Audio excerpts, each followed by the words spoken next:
I'll be focusing on the causes of prejudice in this podcast. In my previous podcast, I talked about how detrimental bigotry can be to a society or minority group.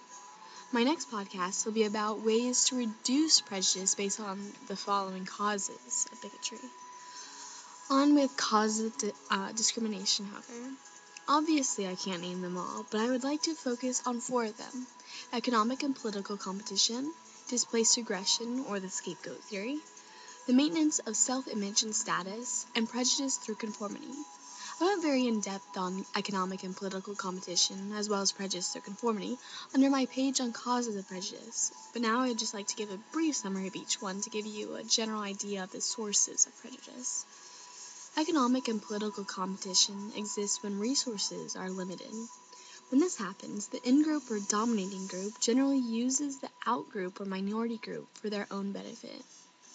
This can be seen through history between the Anglo and Mexican-American migrant workers due to the lack of jobs, or between Arabs and Israelis over disputed territory.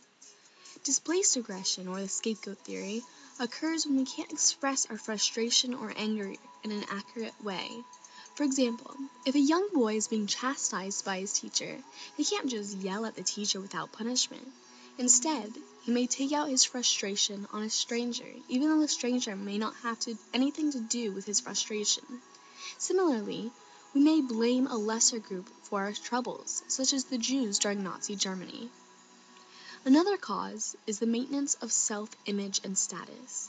If we are causing harm to other human beings, people justify their behavior by claiming the group is unworthy, deprive them of education, enslave them, and so on, to feel better about themselves. Lastly, prejudice through conformity. If people don't have access to accurate information or exposure to outgroups, many often conform to the beliefs and prejudices of his or her parents or peers surrounding them. For more details, check out my page on causes of prejudice. Now, stay tuned for ways to reduce prejudice coming in my next podcast.